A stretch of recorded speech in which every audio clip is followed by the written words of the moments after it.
Welcome, everyone, to another episode of Big Chad and Friends. I am your host, the one and only Big Chad. Well, on this podcast, I interview musicians, artists, creative people, those who I think bring something cool, unique, and interesting to the world and give you a little insight into their life and see what makes them tick. And we have a very special guest today. He is the frontman, the leader, the general, the Zeus. I don't know what you want to call it. The main man himself of the amazing band Heartsick, which we'll talk more about. Ladies and gentlemen, boys and girls, children of all ages, welcome to the stage, Alfonso Civile. Did I say that right? I hope I did. Yeah. Did I get close? You did great. You did great. Sweet. Molta bella. There we go. How's it going, man? It's been, well, I guess we saw you not too long ago at that festival, but you guys are just out on tour right now. Second show's tonight. Is that correct? Yeah. We are in a suburb of Pittsburgh. I forget the actual name of the suburb, but it's really cool. It's like a really quaint little town. The venue, I mean, for me, is super sick. So the venue is an art gallery that's also like a DIY venue. And I'm all about that shit. We don't play those places often now because we're able to get like bigger venues and stuff. But this, to me, like these are my venues, man. Like this is where we got our start when we first started playing shows back in the day.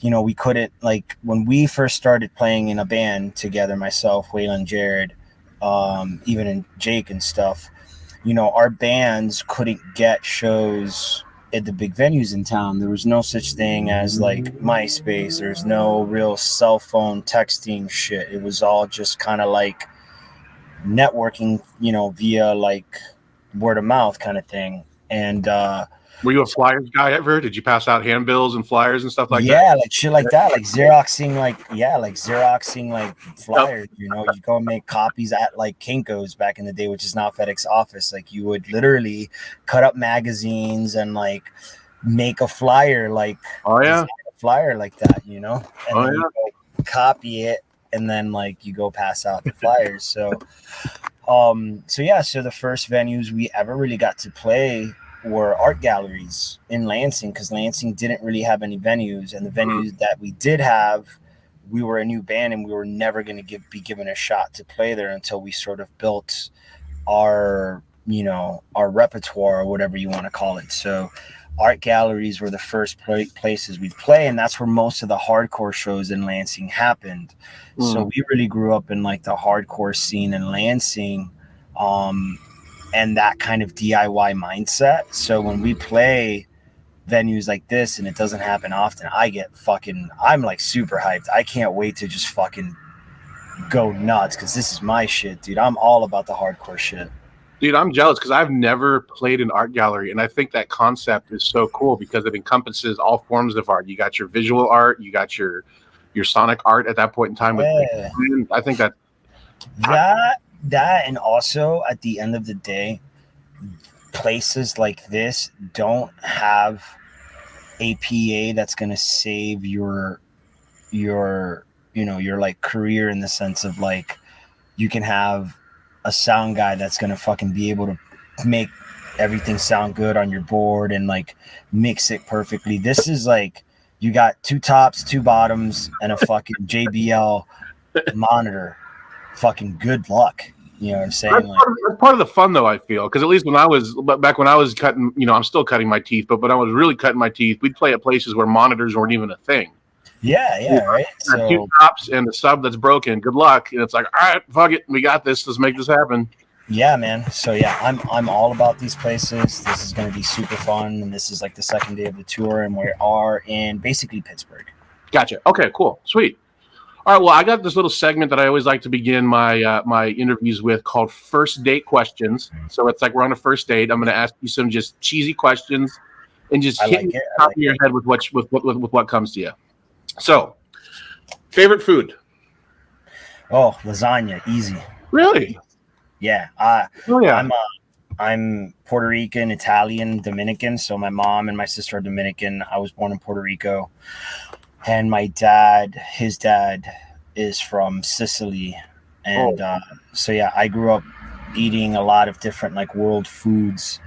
And my grandfather, God rest his soul, used to make lasagna, and it was just fucking incredible. So yeah, I'm like, if I see lasagna, it does not matter. I don't care. It's vegetable lasagna, meat lovers and lasagna. I don't give a fuck. If it's lasagna, I'm eating that shit. Dude, I just had my first ever gluten-free lasagna, and it was amazing. Like I thought with the noodles and with the pasta it'd be different, but I was so stoked on this gluten lasagna. It was amazing. Hey man, as long as you know how to cook, you can make good shit, and I'll eat anything. As long as it tastes good. Straight up. So to tie into the food question, favorite beverage?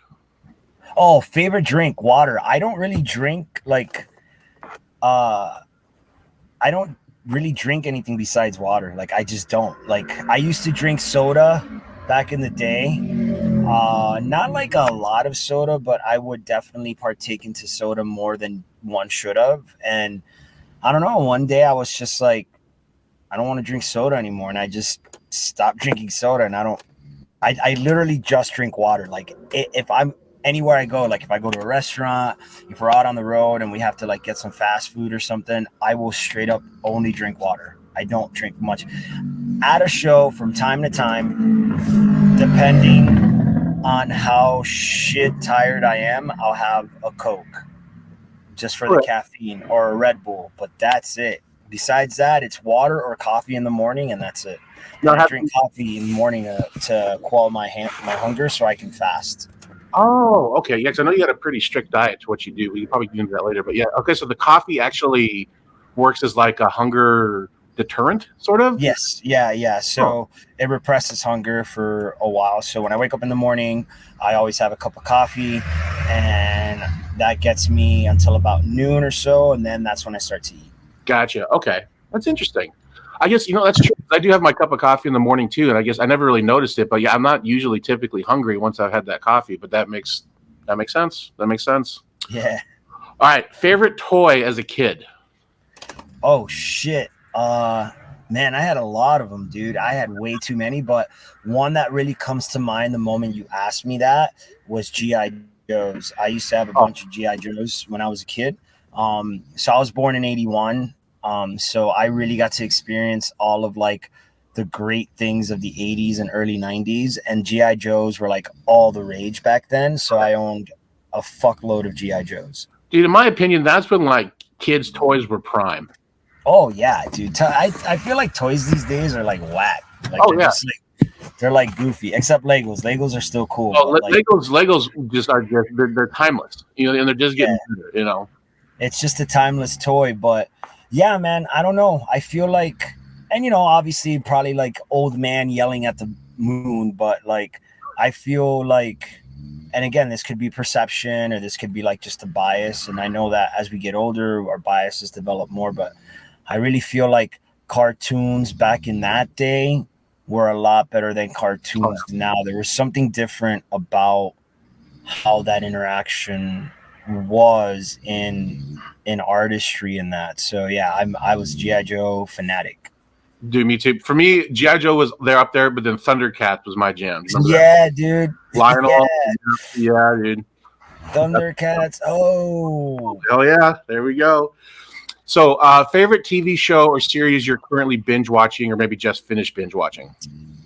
I don't really get to watch too much TV. I keep myself pretty busy between like the band, jiu-jitsu, judo, martial arts, school now, work. But I do have shows that like I force myself to remember to watch, and I have been really loving Lock and Key. That's a really cool show on Netflix. Never heard of that one. Okay. Yeah, it's Lock and Key, and it's a really cool show. I've watched every season so far, which is super surprising because I never get through every season of anything. But yeah, Lock and Key for sure. And obviously, like I would say Stranger Things, but that's so like cliche, so I'm gonna go with Lock and Key. I'll have to check that one out. I haven't heard of that one. I have Netflix, so I'm definitely gonna look into that. Yeah, look it up. It's really cool. It's like sci-fi action drama. Hell yeah, that's up my alley. Okay, sweet. All right, I love this question. What breed of dog would you be? Oh shit, man. Pit bull for sure. I can see it. Pitbull for sure. Hell yeah. What was the first CD or album you ever owned? First CD or album. Okay, so you're like in general first CD or album, or are we talking rock? Like I just want to make sure. In general, whatever graced your CD player or record player first. Boys to Men. No, yeah. Coolie High Harmony, I think is what it was called. Dude, that was one of my first ones as well. Like I was like at the first 5, that was the one that I had. Dude, that makes me happy. Those harmonies. Boys to Men is the shit, dude. I owned every single one of their motherfucking records, bro. Hell yeah, those harmonies are just on point, and the beats. Oh my god, so good. Oh, dude, you kidding me, dude? Just make me. I mean, timeless to this day. Like you listen, like, I'll throw those on occasionally. Classics, bro. Classics. That's why they have a residency at Vegas, man. And when I go back there next time, I'm fucking going to watch that shit. Amen. Hell yeah. All right, so I think I know the answer to this one, but I don't know if the other people do. Favorite activity to participate in outside of music? Jiu-jitsu and judo, martial arts for sure. Combat sports. I love combat sports. They're super fun. It definitely keeps me like really grounded. It helps with like stress relief. Mm-hmm. So yeah, to me that would be like, that's definitely what I'm into for sure. Yeah. Because I mean, you're crazy. Like you would find places to train on the road. Oh my god, talk about. I mean, I look for places every time I'm on the road. Always look for somewhere to train. Just keep. For me, it's just really important to just keep like in shape. I'm not somebody that has this idea that I need to be like super buff and shit like that. I don't have the time for that right now. I like that idea of it. I like, for sure, like if I could like be focused in having that kind of training regimen where I get like fucking Ryan Reynolds ripped, then sure. But I just like to be in shape, to look good, not only for myself, but for my kid and for my wife, like just be healthy and be a certain weight and be a certain body type, just for my own self-esteem too. So judo and jiu-jitsu allow me to do that without having to like go bust ass at the gym for like 2 hours every day, And plus, I would assume it helps with your stage show stamina and presence. Yeah, that's another thing too. It really does. As a singer, it helps with breathing, stamina, blood flow, cardio, all that stuff. Yeah, because we'll get to this, but you guys are just, all of you guys are just beasts. Thanks. We into that. So obviously you're a vocalist, but I also know you're a guitar player. Yeah. What was the very first instrument you ever owned? Very first instrument I ever owned was a Spanish string guitar. Oh, cool. Yeah. So guitar has always been like, even since many years ago, guitar's been in your repertoire, so to speak. Yep. Yeah, I had a Spanish string guitar. So my dad worked at a mental health facility as an activities director, and they were getting rid of a bunch of old stuff. So he brought home like a couple of like Spanish nylon string guitars, and it just so happened that at that time my best friend was learning how to play guitar. So of course, if my best friend was learning how to play guitar, I couldn't like not learn guitar. So I started learning guitar, and I learned on a Spanish nylon string guitar. That's awesome. And then it segued to riffs and distortion and all kinds of crazy shenanigans. Yeah. So it was cool. It was fun for sure. All right. So last of these questions, what would people be surprised to find on your playlist? Oh shit, man. They'd be surprised to find like a lot of 80s music, bro. And a lot of hip hop. Like I really love 80s music. Mm-hmm. I'm a really big fan of 80s music. I think 80s music was really focused on like hooks and getting people invested into like the songwriting. Yeah. And then I love hip hop just because I feel like hip hop today, and depending on I like smart hip hop. I don't really like a lot of like that, like what they call like mumble rap. I don't think it's mumble rap. It's just that form of like trap hip hop isn't really my thing. I Yeah. enjoy shit like Joyner Lucas, Denzel Curry, obviously Tupac, Biggie, Nas, you know, Eminem, obviously, Busta Rhymes. I enjoy stuff like that, and I just think in general, hip hop culture developing now with the younger artists like Extension and those kind of bands, I feel like they just have the attitude that metal and rock bands lack today. Mm. To me, what that is does it sound cool? Are people jamming to it? Let's fucking rip it. Like Yeah. that's really what it is.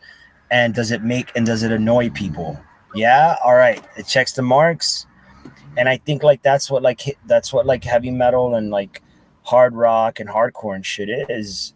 But I feel like right now rock has really lost that edge. Rock is so desperately trying to fit into the pop market that it's ruining why rock is so special and why it influenced the pop market, Mhm. right? I feel like that's why metal especially is falling behind, because you got too many metal bands who want to be hard rock pop bands. And it's like I get it. I know that there's money in that and shit, but it starts to feel and lose authenticity. And I think authenticity is what makes the music that you and I love special, because it comes from a special place. It comes from a place of not giving a fuck and wanting to go through the status, against the status quo, as to where now it's like, well, if we don't join the status quo, we're never going to make the kind of money that we want to be big rock stars. And it's like, well, I mean,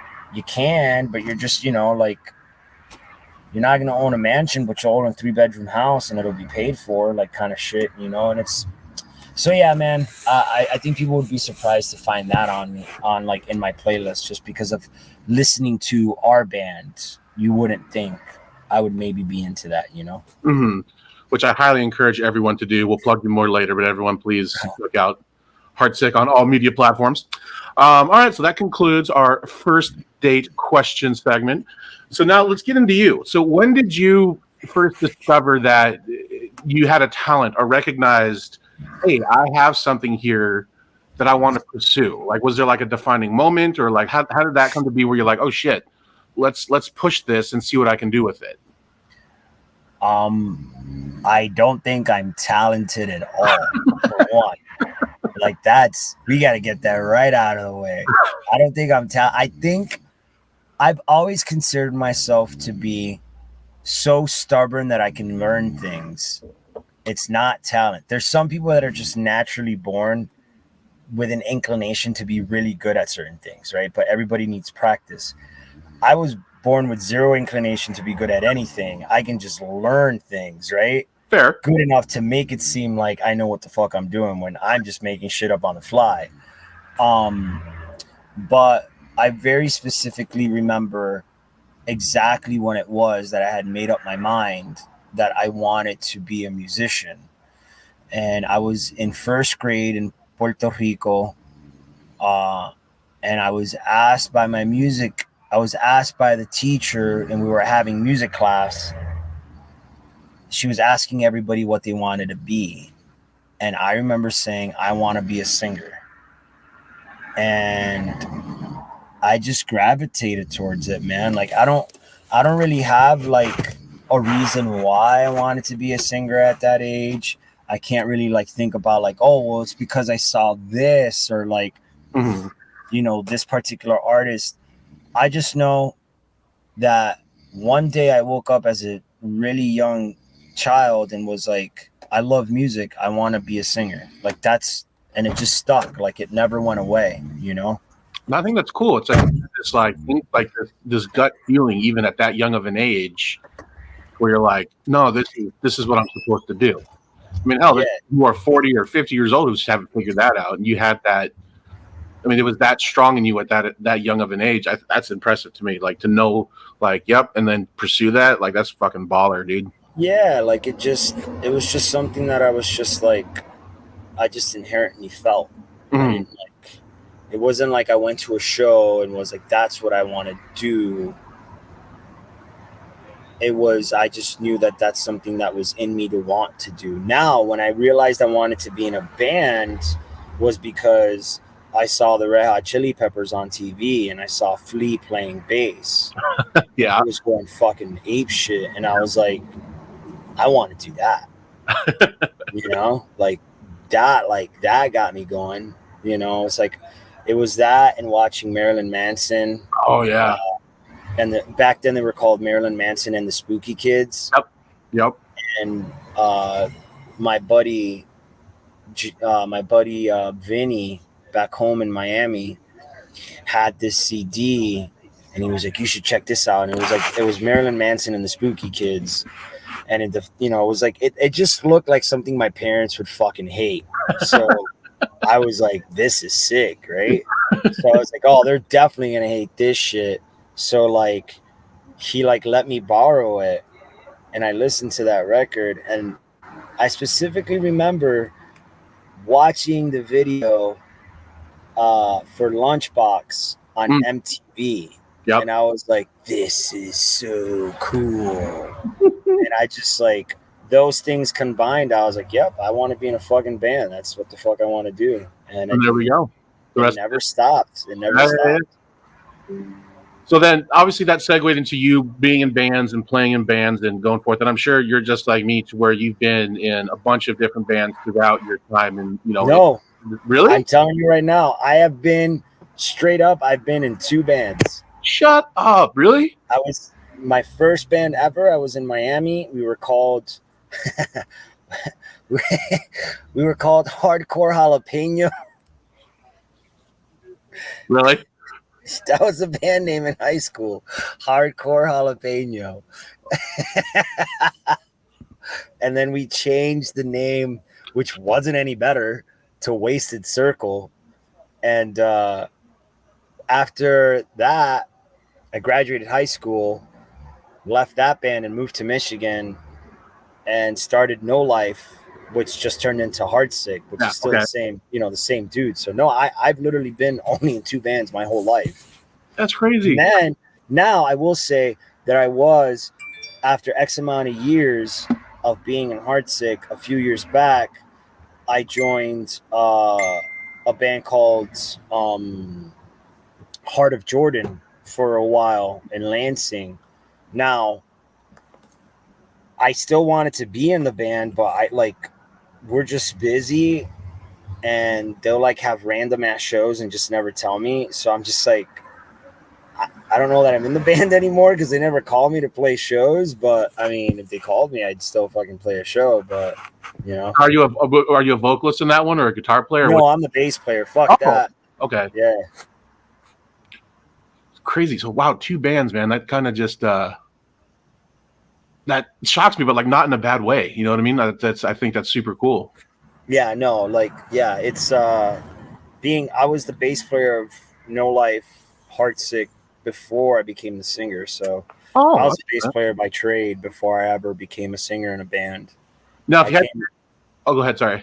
No, it's cool. I became the singer of Heartsick, No Life, out of necessity rather than like wanting to. It was like we couldn't find a singer. We had a show that we had booked, and we ran into Waylon, and he was going to play bass for us because we heard he was a bass player.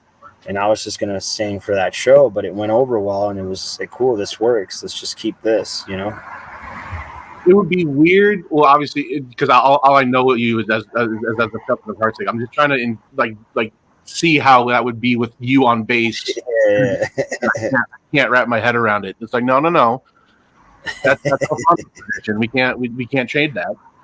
That's funny.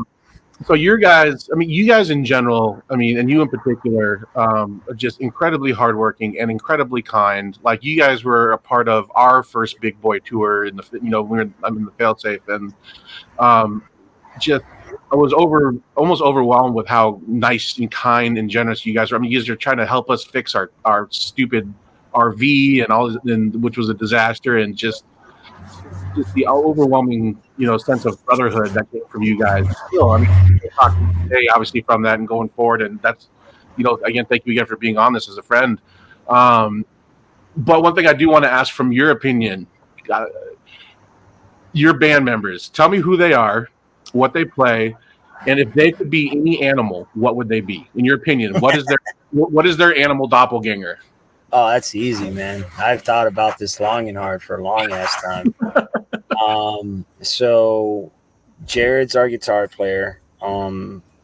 His name is actually Richard. I still don't know why we call him Jared because it's nowhere in his name. Still trying to figure that one out. But apparently everybody calls him Jared. So, so Jared plays guitar, aka Dick or Richard. And he has been in the band since day one. We actually started the band together because we joined this band through like an ad, but he and I like kind of came as like a combo. It was like, yo, we'll come try out for you guys, but homeboy has to come with me, vice versa kind of thing. Yeah. Oh shit, where'd I go? Sorry, my bad. And then he said, what do they do in the band? So Jared plays guitar. Yep. He's a hell of a fucking guitar player, always has been. He just has a real like, I've never met any guitar player like Jared before or since him. Like, he just has a really interesting way of approaching like songwriting and like playing guitar and shit. He's very like he's like me, dude. He just likes to make shit up on the spot and just fucking figure it out, and just play weird shit sometimes, and it's just cool, What always impresses me with how he's still able to play so accurately while flailing around. Yeah, he knows he's a fucking animal, man. He really is. And that's the honest truth. What animal would he be? I've always thought that motherfucker, he's behind me right now, so he's listening to all of this. I'd always thought that this motherfucker looks like a fucking gopher. Like, he's just like a cute little gopher. Like, in my opinion, that's like, I just always like, if like we were in the animal kingdom, he would be like a gopher that I would just want to pet all day long and be like, hey buddy, like, I don't know. It's just, he just looks like a gopher to me. I'll take it. That's awesome. Like, very like, I guess it's because for me, like, he's like, he seems quiet, but he really isn't if you really get to know him, but he's like super chill, he enjoys like peace and quiet. Like, he's like, a gopher likes to be out in the field just eating by himself and just chilling, like very introverted type of animal. Jared's very introverted, but he can be extroverted too, but definitely enjoys like his time, his space. So I just akin it to that because it's kind of like what I think that animal is. And he's got a lot of fucking hair on his head and his face. He's the dude's fluffy fucking hair. He's got the fur. No argument there. That's right.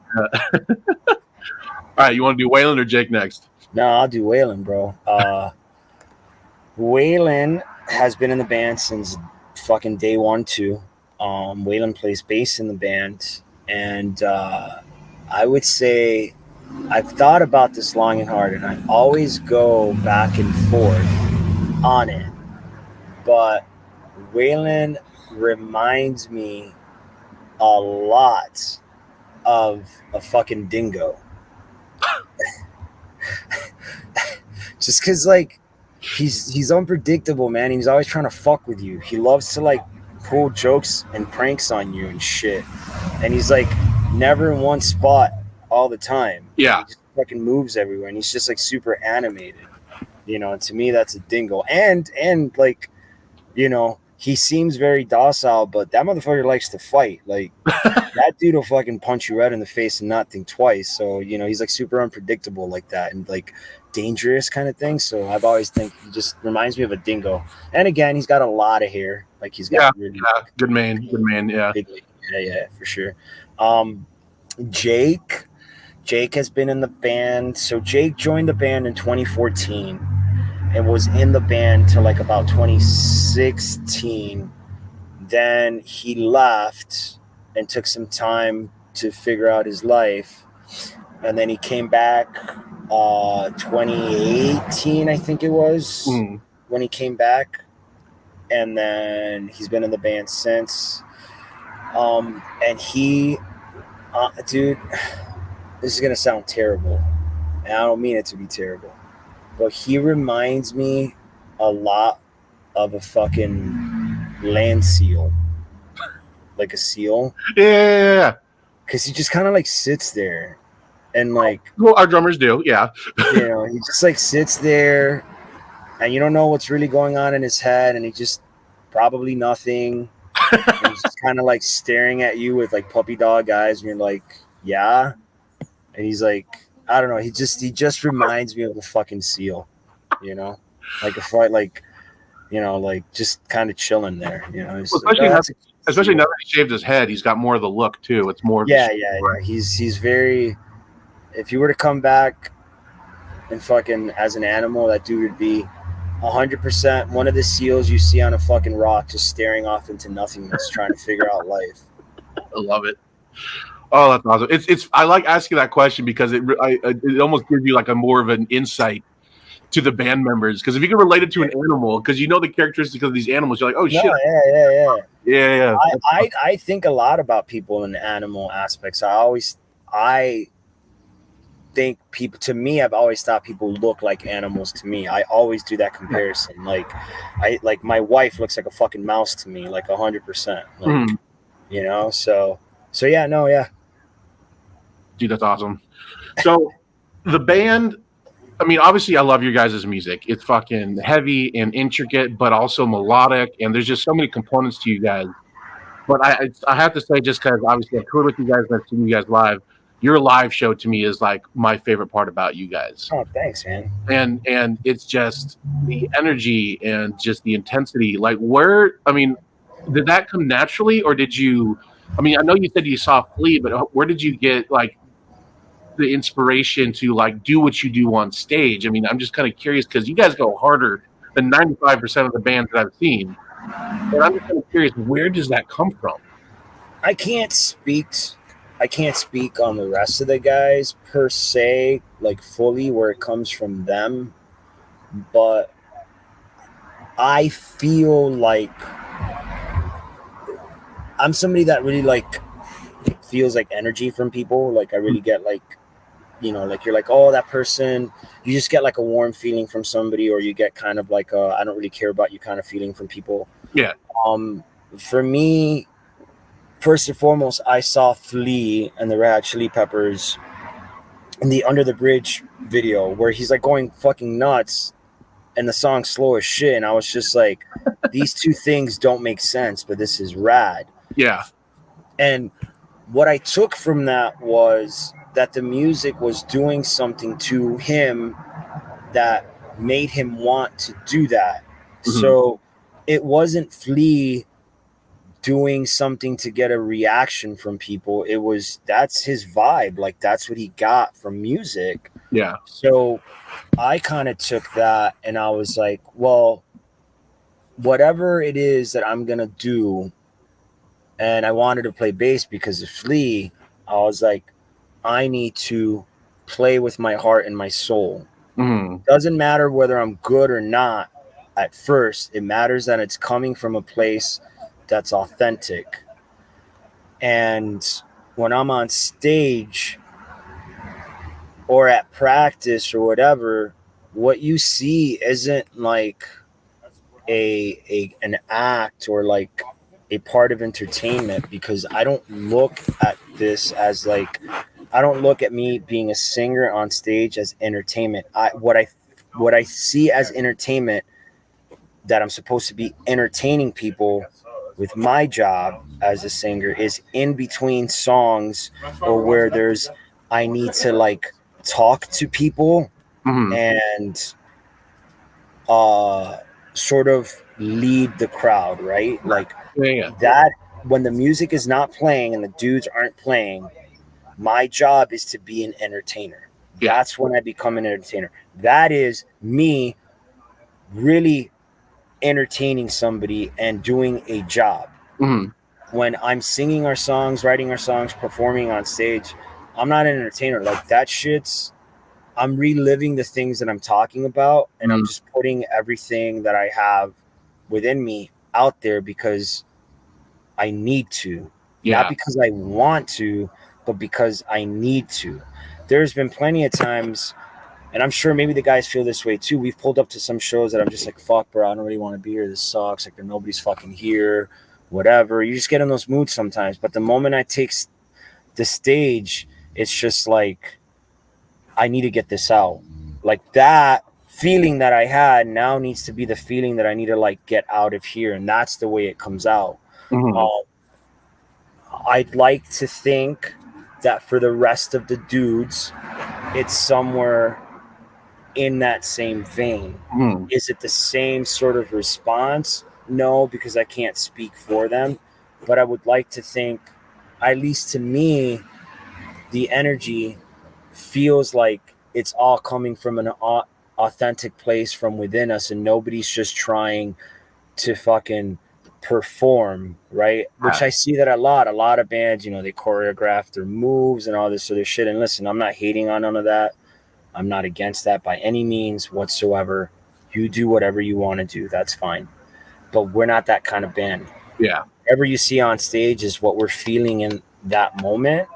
I like to think, and all the raw emotions that have built up from the week, from the year, from whatever we're feeling that's been weighing on our minds, that's all coming out. And it's like, for me, it's a daily exercise in the expulsion of the soul is really what it is. You know, like I'm literally going through an exorcism of my soul, of everything that I've been building up and penting up before I got on stage. It's almost like we as musicians, especially, you know, the ones that have the similar mindset or same mindset in terms of performing, we almost get the same as an audience would, if not more, out of a performance, you know, just because for sure. You know, for sure. And I think for me too, really part of it is also the need to prove myself to other people, because that's a piece of it, and I just have to be honest about that as an artist. To prove my worth to people. If I get all that out and somebody says, holy shit, then I feel like I'm worth something, because I don't feel like I'm worth something in my everyday life. I have issues like everybody else, and I don't feel like I'm worth much. But when I get on stage and I get off and somebody says, holy shit, that makes me feel like I actually have value outside of my day. So that kind of contributes to it. And then there's just really the martial artist competitive side of me that's just like, my mentality when I get on stage is I want to fucking kill it. I want, like, this thing, this inanimate object, and the crowd in front of me is an adversary that I need to murder. Dude, I get that so much from you. Like, that makes and that's what I feel like. I genuinely feel like I get on there, and I don't feel this way off the stage, but the moment I take the stage, whether there's one person or like 10,000, like, I go into this weird place in my head that's like, I need to fucking kill this thing. Yeah. The next X amount of minutes, my goal is to just sever its head. So when I come off, people are like, don't fuck with that guy. That's how, like, I feel it in my head, right? Dude, that makes so much more sense now after seeing you perform and you do what you do. Like, knowing that that's your mindset, it's just like, that makes total sense. That makes total sense. It really is. So yeah, it's like, you know, I can't, you know, it's not like an act. It's like I'm really going through this shit right then and there. And then I get off stage and I'm like, hey, what's up? Because I feel great, you know. I mean, it's such a release. I mean, and especially I mean, I can't obviously speak on the same of like pop music or country music or whatever the hell, because obviously they're not really known for going off on stage, but God, it's so therapeutic, man. And you're sort of, we look like demons on stage, and we come off and we're little angels. You know what I mean? Just because it just releases all of that anxiety. I miss that a lot. What was that? 100%, it is. That's really what it is. Definitely. I do miss. I will say though, as a drummer, like I love drumming. Don't get me wrong, but like I miss being in front. You know what I mean? Like playing bass and guitar, singing. Like it's dude. I wanted to be a drummer so fucking bad. And my parents, what I grew up in Miami, it was just too loud. Yeah. But I know that I'm glad I didn't become a drummer, because I would probably have given myself at least like 7 concussions by now, dude. Like, because I get behind a kid, and I'm like, there are all these things that I need to smash, like, and it would just not be good at all. You would have like broken cymbals just everywhere. Every day, straight up, every day. Yeah, that's funny. So now, as a vocalists are just fascinating to me, just because I mean, it's obviously your voice is your instrument, and your voice is 1,000% an instrument. But it's like it's unique because it's like a fully organic instrument. It's not like a guitar where if you break a string, you just put a new string on. Or you know what I mean? If your bass is out of tune, you just tune it. It's your instrument is a part of you, and then more so in aggressive heavy music, you know, like you guys do, and you scream your ass off. You mean like, you know? So I'm curious: is there anything that you do to prolong your voice, to take care of it, because basically you're putting it through hell every single show, essentially. What is the key to you? Because man, like I said, I've toured with you. I've heard you up for a string of shows, and you just sound on point always. Like, what is your key to that? Warm up. Always warm up. Warm up before every show. You'd be surprised how better your voice works and how looser you feel, even if you warm up for 5 minutes.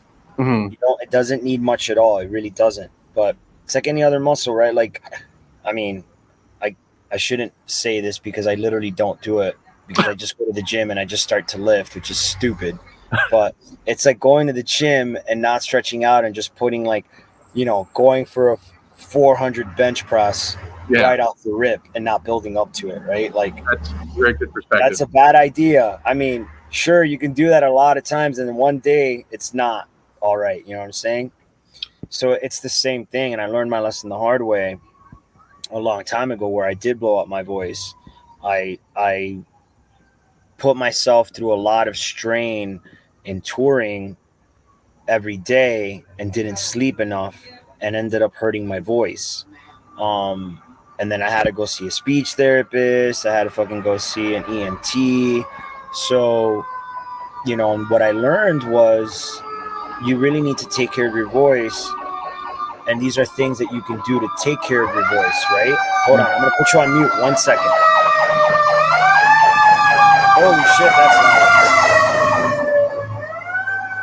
Yeah, that was really loud. Nothing like a little live action interview. No, yeah. So for me, I warm up. I took vocal lessons. So I had a foundation to build on, to learn from. Mm-hmm. And that's kind of what I do. And I just recently remembered from listening to a podcast from my buddy about blowing bubbles. And that really helps your vocal cords too. And I completely forgot about that. Yeah. So I'm going to start doing that. Like bubblegum bubbles or like spit bubbles? No, like water, straw bubbles. Oh, gotcha. Yeah.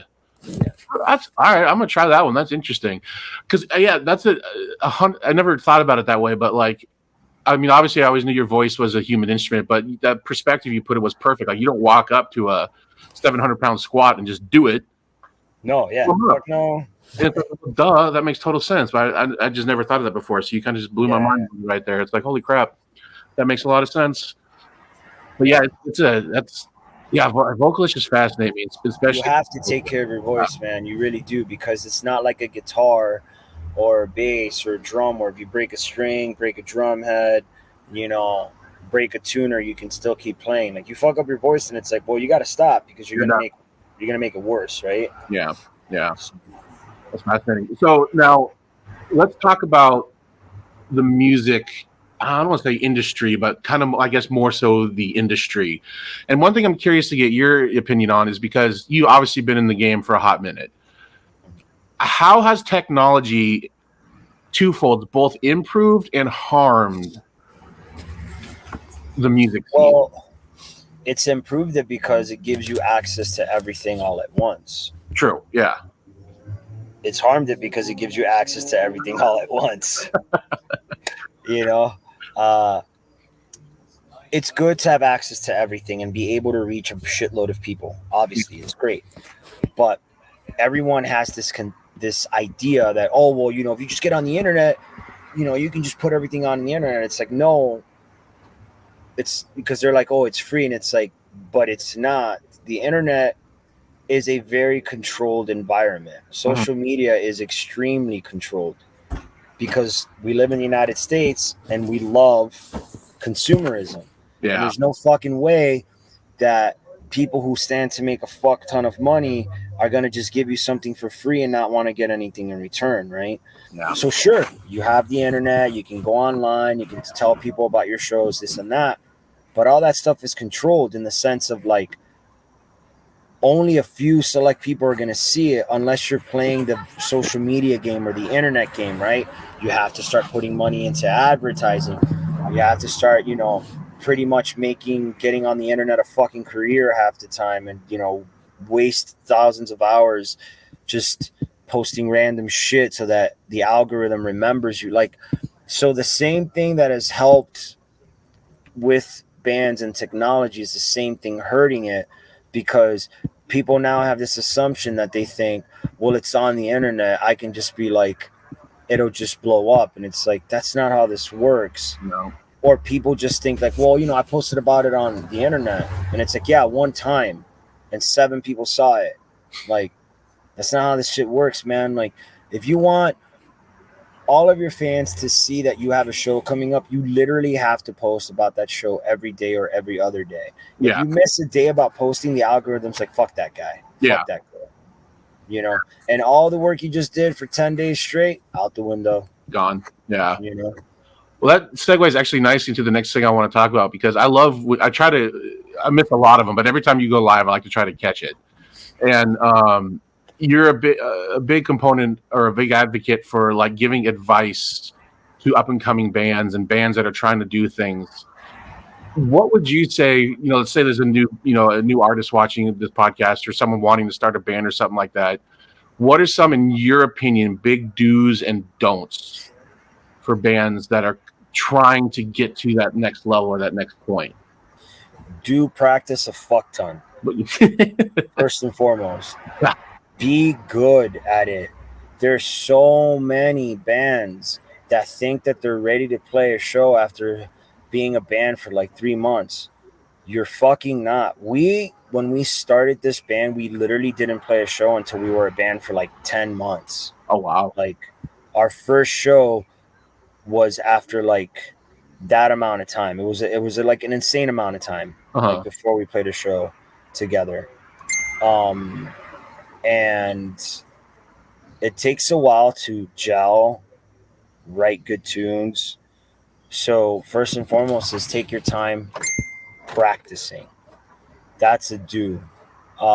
Do have something tangible to give people when you go play a show. Mm-hmm. Like, just don't go like to some studio, record some shitty recording and be like, oh, we had, like, you're not putting your best foot forward. You know what I'm saying? Yeah. Like, you're really not. So I'd say make sure that you have something good of value recorded that sounds good to give people, to getting to have them start knowing who you are. Don't play a show a month after starting your band. That's stupid. Don't just post one time on the internet about a show you have 7 months away and then not focus on it again. Don't go off and think that like you're gonna be able to go open up for a really big band after being a band for like 2 weeks. Yeah. And don't forget to be humble. Yeah. You need to sometimes, if you want to be part of the industry and you want to learn how the industry works, I don't care what anybody says. You have to eat shit sometimes, period. Full Mhm. stop. You have to be good with making peace with yourself and going, well, I know I'm going to get fucked on this 100%, but I'm doing it because I have a game that I'm trying to play. And even though I'm going to lose my shit here, I'm going to gain a step over here. It's a chess game, Yeah, right? oh, very much. So sometimes you just have to eat shit and just shut the fuck up and not say anything and do your part and do your role so that you can come back and get the upper hand the next time. Yeah, You know what I'm saying? But like I akin all that it's like martial arts and training, right? Like you have to lose to know how to win. Like like you can't go out on the mat and think you're going to win your first gold medal at your first competition. That's just not realistic. You're going to get your ass kicked.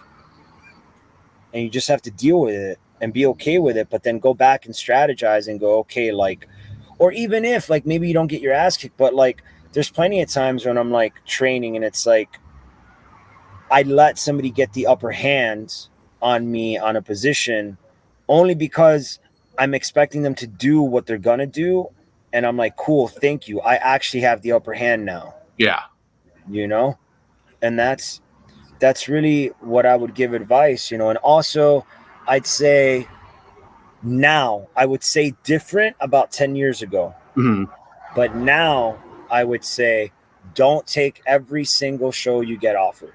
yeah, yeah, I'd say think about how to promote a show and focus on that show and then move on to the next one.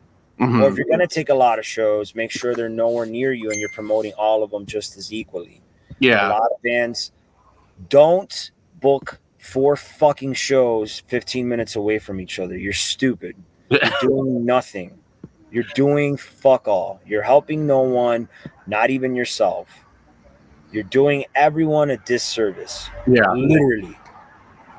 Because no one's going to come to see you if they just saw you last week when you're playing this 15 minutes away and they know it's the same set. They know, yeah, exactly. No, those are two big things that I've noticed for sure. Is like I'll look at some up and coming bands and they're like, yeah, we're playing 6 shows all in the same area over the next month. It's like, no, don't do that. That's not smart. Yeah, like you're not you're really not winning at all. And no one is either. Yeah, Like you're adding no value to that. yeah, Um, I'd say that's another do. Do think about how you can add value to mm, what you're doing, that's a good. right?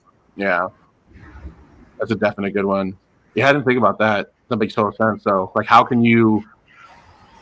Well, I can't think of a better term. Add value to this situation, to this. Can you do it from a promoting standpoint, from a booking Yeah, standpoint, from yeah.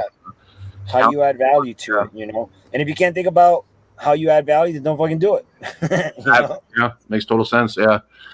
So obviously, our music is kind of. I don't want to say kind of. We are the redheaded stepchild. You know, in terms of we're. I think we're misunderstood. I think people don't get it. Um, Why do you think that is? I just brain picking here, and I mean, I'm sure would agree. I mean, if not, educate me. But we are definitely not as palatable as other kinds of music. Yet our fan base, and I'm talking about like heavy music as a whole, is just incredibly strong and incredibly loyal. What are these fans getting that appreciate this kind of music that these other people are just not able to wrap their heads around? Do you think? Like, why is that? Because heavy metal and rock fans love to fucking gatekeep and isolate other people. Mm, It's very insular. And I don't mean this in a certain way, but it's also very fucking aggro. You yeah, know, like there's this like this idea there's this idea of elitism, right? yeah. So elitism drives people away. The reason why you see heavy metal and rock being such a niche market, in my opinion, is obviously one, the music is something that needs to appeal to people's ears for one, and not everybody has the ear for fucking chuggy guitars and shit. Yeah. But I've seen a lot of people be turned around just by people being nice to them and accepting. But I've seen way more people be turned away because of these fucking assholes that are like, well, fuck you, it's not death metal, you're not immortal, or you're not hardcore enough. And like, bro, shut up, it's all heavy music, no one gives a fuck. How about this? You don't like it? Go listen to something else. Yeah. Or like, you don't like what they're doing? Cool. Don't completely ostracize somebody out of the circle because you think that this belongs to you. Rock and metal fans are very, very, very much what's the word I'm looking for? And they suffer from entitlement. They think that they own some shit, right? Yeah. It's like Korn will put out a record and immediately, well, you know, it's not like their first or second record. Bro, you like that? Go listen to that record. Like, you have to grow. Like, you think that you're entitled to something from this particular artist that you're not entitled to because they actually created it and gave it to you in the first place. So the only people entitled to it is them. Yeah. And that's it.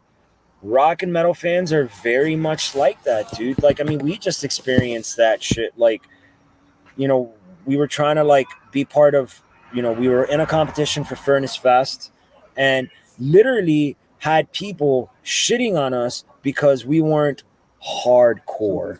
And it's like the most ironic part about that statement is that it goes completely against what the hardcore ethos is, right? Hardcore is not supposed to be about elitism. It's not supposed to be about anyism. That's what hardcore came from. Hardcore came from the fact that there was a sect of people and a group of people that were being, you know, minimized by popular culture. And they said, well, we're going to make this ours. And people that want to be part of this can come right in. Your family, come in. Yeah. And somehow that turned into, fuck you. You don't sound like Poison the Well or On Broken Wings. Get fucked because you have catchy choruses and fucking electronic beats. Like, shut up. You suck at life. No one cares about you. No, it's funny because it's metal music and heavy music, like you said, is supposed to be the safe haven for the social outcast, for lack of a better term. And it's just sad, and it really upsets me when within that scene they're doing what society did to them. Yeah, like it's the whole Nickelback thing, right? Yeah, it's like fucking cool to hate on Nickelback, I'm always, and now don't get me wrong, I can't sit here and say I'm a Nickelback fan. Yeah, I like a few songs. I think some of the songwriting is genius. I'm approaching it from a songwriting musician standpoint, but at the end of the day, it's like they're making a fuckload of money while you're masturbating in your mom's bedroom. So shut up. Like, no one asked your fucking opinion on if Nickelback's a good band. Besides, that good is subjective in art. What's good? What's bad? I don't know.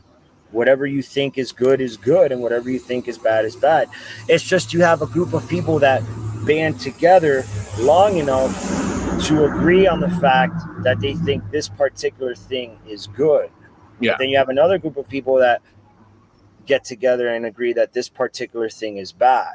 Yeah. And that's how you get these fucking weird, like, sects of people and fucking subgenres of shit, because everybody's desperate to own something because they feel that they're entitled to it because it expresses some of their emotions or how they feel. But no one's entitled to anything. I'm about as entitled to the Deftones music as I am to the fucking dude in his truck making a left right now to his property. Yeah. You know, I'm not. Yeah. No, that's it. Yeah. I guess I never really thought about it, but I think you hit the nail on the head. It's entitlement. It's like, why do you feel entitled to this? Like, it's just, wow. That really that sat with me. I never really thought about it from that perspective, but you're 100% right. You know, it's sad, kind of, you know, it's like, I wish they would be more open to just different things. Like, why do we have to segregate so much within something that is supposed to be not about that? And it's like, it doesn't even have to be as deep as that made it. All we have to do is look at fucking Limp Bizkit. Limp Bizkit was fucking huge in like late 90s, early 2000s. And somehow, some way, it became fucking really cool to hate on Limp Bizkit and hate on anybody that had a DJ and all this other shit. And now suddenly everybody loves Limp Bizkit again. I know dudes who quite literally just talked mad shit about Limp Bizkit when we were in our 20s, and now they're like, oh, I can't wait to go see Limp Bizkit. I'm like, weren't you the fucking dude that was like wearing your girlfriend's pants talking about how they're just a shitty new metal band? Like, fuck off. I agree with you. And Fred Durst is rocking that like dad look hardcore. I mean, like, dude, that to me, that band is fucking genius because they take themselves so not seriously, and that's always been the joke. So anytime everybody was shitting on them, I was like, you're literally making them bigger by the joke that they're making about themselves. They're literally making fun of you, and you don't get it. Well, it's literally like you said, people were shitting on them. I remember seeing them back in the heyday of like people shitting on them. And so what does Fred Durst come out in? A giant fucking toilet. Yeah, right. It's just like they're just, you know, they're playing on exactly what they want, what you want them to play on. And it's like, you think we're shit? Fine, we'll come out on the stage in a giant toilet like we are shit. And yet you spent your money to go see them. So who's really winning here, you know? Yeah, exactly. It's like, whatever, bro. Sure. I'm going to fucking...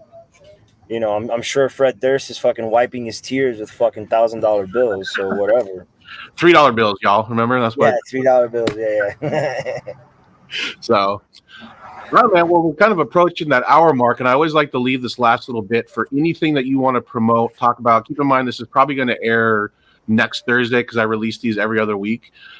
So, anything you want to promote, anything you want to shout out, whatever it is, now is your time, sir, to let the world know about Heartsick and what's going on. We're currently on this tour, but the tour will be over while this airs. So I will say what we are going to be doing then is be doing Louder Than Life. We're going to be playing Louder Than Life Sunday, September 25th, on the Danny Wimmer Presents stage. And we're stoked about that. So that's coming up. We are playing Aftershock Festival all the way out in Sacramento, California. We've got a little run that we're working on to get out there, and that's going to be really cool. So come out to those shows if you can. From there, we're going to Puerto Rico. We have a tour planned in Puerto Rico we have 2 shows, and we're going to be there for 5 days. So that'll be pretty rad out there. We're doing that November, December. And then we have a brand new song dropping and video October 21st. And then we have a new EP that'll probably drop in February. So we're doing that. And then we've got a couple of tours that we're working on. We don't know if they're going to plan out with some people, so we'll see. But that's pretty much what we got going on, man. Aftershock, Louder Than Life, Puerto Rico. New song, new video. Dude, your guys' videos have always been on point. Like, seriously, just like, I mean, the people that you work with for your videos are just like... We're very lucky. We have very talented friends who make us look good. They're next level. The one I love the most, I forget the name of the song, but it was the one where you're basically getting the shit kicked out of you. And then you break free and just... it was so good. Like, I just remember I watched it like 3 times in a row just to kind of take... Vice City. Yeah, sorry. Dude, such a sick video. I mean, all the videos are sick, but that one in particular, I was like, that's awesome. Yeah, that's so our dude. Make sure you put this. That's our dude, Wombat. Him and his wife are fucking amazing. They do amazing videos. And the dude is a fucking G, man. He's pretty much done most of the newer videos that we've done. Like, he did Vice City, he did Crown, he did Desperate and Broken, he did Where the Trees Touch the Sun, and he'll be doing the new video for the new song. That song is called Event Horizon, and that'll drop October 21st. So nice. Dude, if we ever play again, can I please sing When the Trees Touch with you? Right? Dude, get the fuck up on stage, man. Do it. That's one of those songs in particular. I don't know what about it is, but that one tugs at my heartstrings, man. That one hits me. Fucking do it. You're lucky that you didn't tell Waylon that, because Waylon will probably throw your ass on stage and make you do it. You know, he loves that shit, man. We all do. Well, I mean, Alfonso, thank you so much again. You and everyone in the band. I love you guys to death. And say hi to the boys. They're all in here. Hey, you fuckers. What's going on? What up? Yeah. What up? But no, everyone, please check out Heartsick. I will have all of their social media stuff in the links below. And their music is amazing, but you guys need to see them live. It's a game. It'll affect you on a molecular level when you see Heartsick. Thanks, man.